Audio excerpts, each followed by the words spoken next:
Good morning. എവിടെ വടി? രേണുസുതി എനിക്കെതിരെ തൃക്കടിത്താനം പോലീസ് സ്റ്റേഷനിൽ ഒരു പരാതി കൊടുത്തിട്ടുണ്ട്.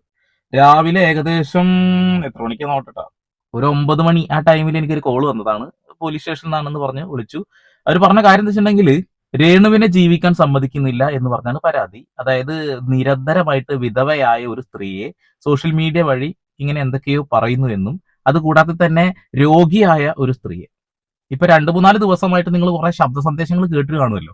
ക്യാൻസർ പേഷ്യന്റ് ആയ ആളുകളാണ് എന്നെ വിളിച്ചിട്ടുണ്ടായിരുന്നത്. എന്തുകൊണ്ടാണെന്നും ഞാൻ വ്യക്തമായി പറഞ്ഞതാണ്, എന്നാലും ഒന്നുകൂടിയും പറഞ്ഞേക്കാം. നിരന്തരമായിട്ട് സോഷ്യൽ മീഡിയ വഴി ഇവർ പറയുന്ന കുറെ സന്ദേശങ്ങളുണ്ട്, തെറ്റായ സന്ദേശങ്ങൾ. ഈ അസുഖം വന്നതിന് ശേഷമാണ് ഇവർ കുറച്ച് കാര്യങ്ങൾ പറഞ്ഞത് എന്നുള്ളതാണ്. അതായത് ക്യാൻസർ പേഷ്യന്റ് ആണ്, ബ്രസ്റ്റ് ക്യാൻസർ ആണ്, ഒരു കീമോക്ക് 2 ലക്ഷം രൂപ ചെലവ് വരും. ഇതാണ് അവർ പറഞ്ഞത്. ഇത് കേൾക്കുമ്പോഴേക്കും ഈ അസുഖം വന്ന ആളുകൾ, ഈ അസുഖത്തിന് തൊട്ടടുത്ത നിമിഷങ്ങളിലൊക്കെ പോയിട്ട് ചികിത്സ തേടിയ ആളുകളൊക്കെ ഭയപ്പെടും. കാരണം 2 ലക്ഷം രൂപയുടെ മുകളിൽ ഒരു കീമോക്ക് വരുന്നു. സാധാരണക്കാരായി ഞങ്ങൾ എന്തു ചെയ്യും? ആ ഒരു സമയത്ത് അവർ പറയുന്നില്ല എന്താണ് അവരുടെ ശരിയായ പ്രശ്നം എന്നുള്ളത്. അവർക്ക് HER2 പോസിറ്റീവ് ആണ് എന്നുള്ളത്. HER2 പോസിറ്റീവായ ആളുകളാണ് ഇത് കേൾക്കുന്നതെങ്കിൽ തീർച്ചയായിട്ടും അവർക്കും ഭയപ്പാട് തന്നെയാണ് കേട്ടോ. 2 ലക്ഷം രൂപ എവിടെ നിന്ന് കണ്ടെത്തും എന്നുള്ളത്. സാമ്പത്തികം ഇല്ലാത്ത ആളുകളെ കാര്യം പറഞ്ഞിട്ടുള്ളത്. രേണുവിനൊക്കെ അത്യാവശ്യം നല്ല സാമ്പത്തികം ഉണ്ട് എന്നാണല്ലോ മനസ്സിലാക്കാൻ കഴിഞ്ഞിട്ടുള്ളത്. കാരണം കേരളം അറിയപ്പെടുന്ന ഒരു സെലിബ്രിറ്റി ആയതുകൊണ്ട് തന്നെ വരാനുള്ള സാധ്യതകൾ ഉണ്ട് എന്നുള്ളതാണ്. ഇപ്പൊ ഞാൻ എണീറ്റുള്ളൂ, അതുകൊണ്ടാണ് തലയിലൊരു കെട്ടൊക്കെ മുടിയൊക്കെ ചപ്പറ പറാന്ന് പറഞ്ഞിട്ട് കിടക്കുന്നുള്ളതാണ്. അപ്പൊ തൃക്കടിത്താനം പോലീസ് സ്റ്റേഷനിൽ നിന്ന് അദ്ദേഹം വിളിച്ചു. നിയമപരമായിട്ടുള്ള ഏത് രീതിയിൽ സഹകരിക്കാൻ ഞാൻ തയ്യാറാണ്. ഇപ്പോ കുറെ ദിവസമായിട്ട് എന്റെ വീഡിയോ കാണുന്ന ആളുകൾക്ക് മനസ്സിലാവും, വീഡിയോയിൽ ഒരുപാട് കട്ടിങ്ങുകൾ കാണുന്നുണ്ട് എന്നുള്ളത്. അത് സംസാരിച്ചുകൊണ്ടിരിക്കുമ്പോൾ ചുമക്കുന്നുണ്ട്, ഭയങ്കര ചുമയാണ്. ചില ആളുകൾ പറയുന്നത്, സന്ദീപേ, ചില ആളുകൾക്കെതിരെ താങ്കൾ വീഡിയോ ചെയ്യുന്നത് കൊണ്ട് ആരൊക്കെയോ കൂടോത്രം ചെയ്യുന്നുണ്ട്, അതിന്റെ ഭാഗമായിട്ടാണ് എന്നുള്ളതാണ്. എന്തായാലും വേണ്ടില്ല, നല്ല ഒന്നൊന്നര ചുമയാണ്, ചുമച്ചുകൊണ്ടിരിക്കും. രാത്രി ഉറങ്ങാനൊക്കെ വലിയ ബുദ്ധിമുട്ടുണ്ട് എന്നുള്ളതാണ്. നല്ല തണുപ്പാണ്, അതുകൊണ്ടാണ്. ഓക്കെ, ഞാൻ അതിലേക്കൊന്നും ചാടി കടക്കാൻ ശ്രമിക്കുന്നില്ല. അപ്പോ രേണു പറഞ്ഞ കാര്യങ്ങളിലുള്ള തെറ്റുകൾ എന്താണെന്ന് രേണു തന്നെ സ്വയം ഒന്ന് ആത്മപരിശോധന നടത്തേണ്ടത് നല്ലതായിരിക്കും എന്നുള്ളതാണ്. താങ്കൾ കിച്ചുവിനെ കുറിച്ച് സംസാരിക്കുന്ന ആ ഒരു സമയം തൊട്ടാണ് ഞങ്ങളെ പോലെയുള്ള ആളുകൾ റിയാക്ഷൻ വീഡിയോ എടുത്ത് ചെയ്യാൻ തുടങ്ങിയത്. നിങ്ങൾ ആദ്യം പറഞ്ഞു കിച്ചു വന്നില്ല എന്നുള്ളത്. പക്ഷെ കിച്ചു തന്നെ പറഞ്ഞു എന്ന് അവകാശപ്പെട്ടുകൊണ്ട് മറ്റൊരു ലേഡി ഒരു വീഡിയോ ചെയ്യുന്നു. കിച്ചുവിനെ വിളിച്ചപ്പോ, കിച്ചു നിങ്ങളുടെ വീട്ടിലേക്ക് വിളിച്ചപ്പോ നിങ്ങളുടെ ചേച്ചി ഫോൺ എടുത്തു എന്നതിന് ശേഷം വരാൻ പറ്റില്ല എന്നെങ്ങാനും പറഞ്ഞതിന് ശേഷമാണ് കിച്ചു വരാതിരുന്നത് എന്നും, കിച്ചു അവിടെ ഋതപ്പനെ വന്ന് കണ്ടു എന്നുള്ള കാര്യമൊക്കെ അല്ലെ, അത് നമ്മൾ റിയാക്ട് ചെയ്ത് കൃത്യമായി പറഞ്ഞു. അത് കഴിഞ്ഞ് കിച്ചു ഒരു വീഡിയോ ഇടുന്നു, എല്ലാവരുടെയും വിഷമം ഞാനിന്ന് തീർക്കാം എന്ന് പറഞ്ഞുകൊണ്ട്. അതൊരാൾ റിയാക്ട് ചെയ്യുന്നു, നാട്ടുകാരുടെ സങ്കടം തീർക്കാൻ നീ നിന്റെ അമ്മയെ കാണണ്ട എന്നൊക്കെ പറഞ്ഞിട്ടുള്ള ഒരു സംഭാഷണം. അത് നിങ്ങളെടുത്ത് നിങ്ങളുടെ സോഷ്യൽ മീഡിയയിൽ ഇട്ടിട്ട് ഷെയർ ചെയ്യുന്നു. തീർച്ചയായിട്ടും നിങ്ങൾക്ക് താല്പര്യമുള്ള കാര്യമായതുകൊണ്ടാകാം. ഉടനെ തന്നെ ആ പയ്യൻ നിങ്ങൾക്ക് അയച്ച ആ ഒരു എവിഡൻസ് സഹിതം സോഷ്യൽ മീഡിയയിൽ വന്ന് പറയുന്നു. നിങ്ങൾ അതെടുത്ത് റിയാക്ട് ചെയ്ത് ഏത് രീതിയിലാണ്? ഇപ്പൊ ഡിഫർമേഷൻ എന്ന് പറഞ്ഞ താങ്കൾ പറയുന്നില്ലേ, ആ പയ്യൻ ഏത് രീതിയിലാണ് നിങ്ങൾ ഇപ്പൊ ചിത്രീകരിച്ചിട്ടുള്ളത്? ഋതപ്പൻ നിന്നെ ചേട്ടാ എന്ന് വിളിച്ചു പോയി, എന്നെ കൊണ്ടൊന്നും പറയിപ്പിക്കരുത്. അത് കഴിഞ്ഞ് രേണുവിനെ അതും ഇതും ചെയ്തു എന്ന് പറഞ്ഞ് ബിഷപ്പ് രംഗത്ത് വന്നിട്ടുണ്ട്. ഇന്നിപ്പോ ഞാൻ രാവിലെ ഇട്ട വീഡിയോയിൽ അനീഷിനോട് ഒരാൾ ചോദിക്കുന്നുണ്ട്, രേണുവിനെ ഇങ്ങനെ സപ്പോർട്ട് ചെയ്യാൻ എന്തെങ്കിലും തടഞ്ഞു എന്ന് ചോദിക്കും. 10 കോടിയോ 10 ലക്ഷം അങ്ങനെ കിട്ടി എന്നുള്ള ഡയലോഗ് ആളടിക്കുന്നുണ്ട് എന്നുള്ളതാണ്. താങ്കൾ അതൊന്നും കാണുന്നില്ല അല്ലേ? ഓക്കെ, എന്തെങ്കിലുമൊക്കെ ആവട്ടെ.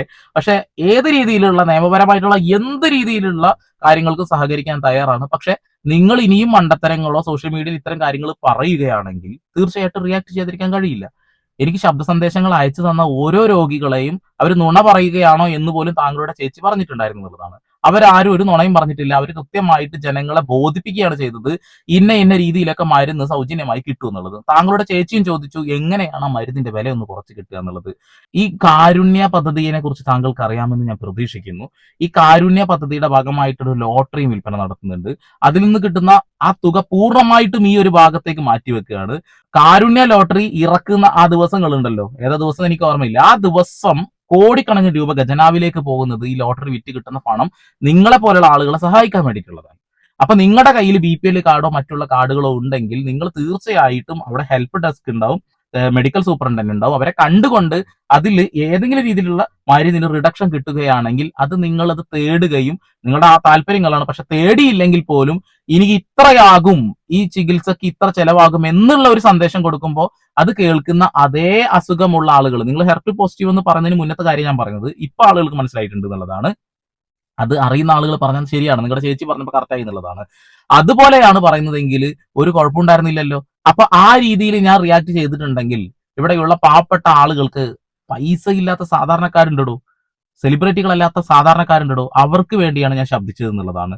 പിന്നെ വിധവ എന്നും മറ്റുള്ള കാര്യങ്ങളൊക്കെ പറഞ്ഞുകൊണ്ട് നിങ്ങൾ തന്നെയാണ്, നിങ്ങളുടെ വീഡിയോസ് ഇഷ്ടം പോലെ കിടക്കുന്നുണ്ട് ഇവിടെ കേട്ടോ. സോഷ്യൽ മീഡിയ നിങ്ങൾ തന്നെ പറയുന്നുണ്ട് എന്നെ എന്ത് പറഞ്ഞാലും കുഴപ്പമില്ല എന്നുള്ളതൊക്കെ. ഇതൊക്കെ കൃത്യമായിട്ടുള്ള ഒരു ഡിജിറ്റൽ എവിഡൻസ് ആണ് എന്നുള്ളതാണ്. അതിനർത്ഥം നിങ്ങളെ ഞങ്ങൾ മനഃപൂർവ്വം ക്രൂശിച്ചുകൊണ്ടിരിക്കുക. നിങ്ങൾ പറഞ്ഞ ചില സ്റ്റേറ്റ്മെന്റുകൾ അത് അബദ്ധമാണ് എന്നാണ് ചൂണ്ടിക്കാണിച്ചിട്ടുള്ളത്. അത് താങ്കൾ മനസ്സിലാക്കുക എന്നുള്ളതാണ്. താങ്കൾ കിച്ചു എന്ന് പറയുന്ന പയ്യനെ കുറിച്ച് പറഞ്ഞ വാക്കുകളെ കുറിച്ച് ആ പയ്യന് നാളെ ജീവിക്കാൻ കഴിയാത്ത രീതിയിൽ ആവുന്നുണ്ട് എന്നുള്ള ഒരു ബോധം രേണുവിന് ഇല്ലാതെ പോകുന്നത് എന്തുകൊണ്ടാണെന്ന് അറിയില്ല. പിന്നെ ബിഷപ്പ് പറഞ്ഞല്ലോ ആ പയ്യനെ കുറിച്ച് അങ്ങനെ ഇങ്ങനെയൊക്കെ. ബിഷപ്പിന് താങ്കളുടെ മകന്റെ നമ്പർ കൊടുത്തൊന്ന് വിളിച്ച് സംസാരിപ്പിച്ച് തീർക്കാവുന്ന പ്രശ്നമല്ലേ ഉണ്ടായിരുന്നുള്ളൂ. എന്തായാലും നിങ്ങളുടെ ആ പോലീസ് സ്റ്റേഷനിൽ നിന്ന് എന്നെ വിളിച്ചിട്ടുണ്ട്. എല്ലാ സഹകരണങ്ങൾക്കും ഞാൻ തയ്യാറാണ്. പക്ഷെ നിങ്ങൾ അത് കോടതിയിലേക്കോ മറ്റുള്ള കാര്യങ്ങളിലേക്കോ എങ്ങോട്ട് വേണമെങ്കിലും പൊക്കോളൂ, ഞാൻ വരാൻ തയ്യാറാണ്. എനിക്ക് ഒരു പ്രശ്നവുമില്ല, സഹകരിക്കാൻ തയ്യാറാണ്. പക്ഷെ ഇനിയും നിങ്ങൾ ക്യാൻസർ പേഷ്യൻസ് ആയ ആളുകളെ നിങ്ങൾ തെറ്റിദ്ധരിപ്പിക്കരുത്, അത്രേ പറയുന്നുള്ളൂ. ഇപ്പൊ നിങ്ങൾ ഹെർട്ട് പോസിറ്റീവ് ആണെന്ന് പറഞ്ഞതുകൊണ്ട് ജനങ്ങൾക്ക് മനസ്സിലാവുന്നു. അതിൽ പോലും എന്തെങ്കിലും സാഹചര്യത്തിൽ മരുന്ന് വില കുറഞ്ഞ് കിട്ടുന്നുണ്ടോ എന്ന് പരിശോധിക്കേണ്ടത് നിങ്ങളുടെ കടമയാണ്. അങ്ങനെ കിട്ടിക്കഴിഞ്ഞാൽ നിങ്ങൾ അത് സോഷ്യൽ മീഡിയ വഴിയോ നിങ്ങളുടെ ചാനൽ വഴിയോ പുറത്ത് വിട്ട് കഴിഞ്ഞാൽ തീർച്ചയായിട്ടും ഞങ്ങൾ അത് ഷെയർ ചെയ്യാനും തയ്യാറാണെന്നുള്ളതാണ്. കാരണം പുതിയൊരു അറിവാണ്. പക്ഷെ നിങ്ങൾ കൊടുത്ത അറിവ് എന്താണെന്ന് നിങ്ങൾ ഒന്നും കൂടി ആത്മപരിശോധന നടത്തുന്നത് നന്നായിരിക്കും എന്നേ പറയുന്നുള്ളൂ.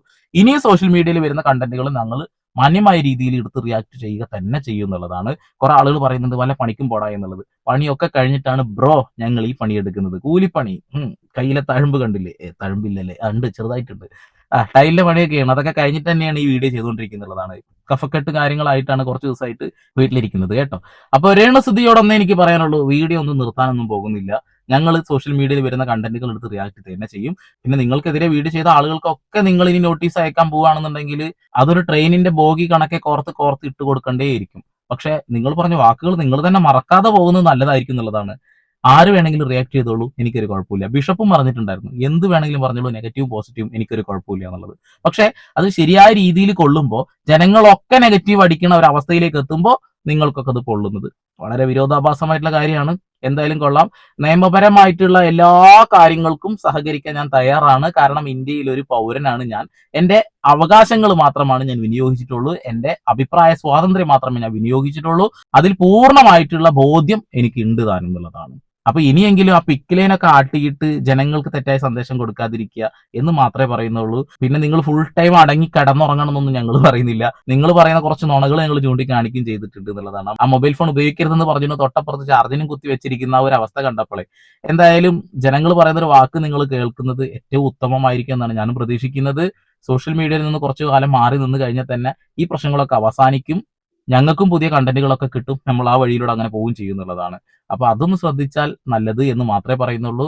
പിന്നെ ചേച്ചി പറയുന്നത് പോലെ ആ ഒരു കാര്യത്തെക്കുറിച്ച് വർണ്ണിക്കാൻ കഴിയില്ല എങ്കിൽ തീർച്ചയായിട്ടും പറയാതിരിക്കാൻ നല്ലത്. അത് വലിയൊരു അബദ്ധമായി പോകും. അപ്പൊ വീണ്ടും വരെ പുതിയ വാർത്താവിശേഷങ്ങളുമായി സന്ദീപ് എടപ്പാൾ സൈനിങ് ഓഫ്.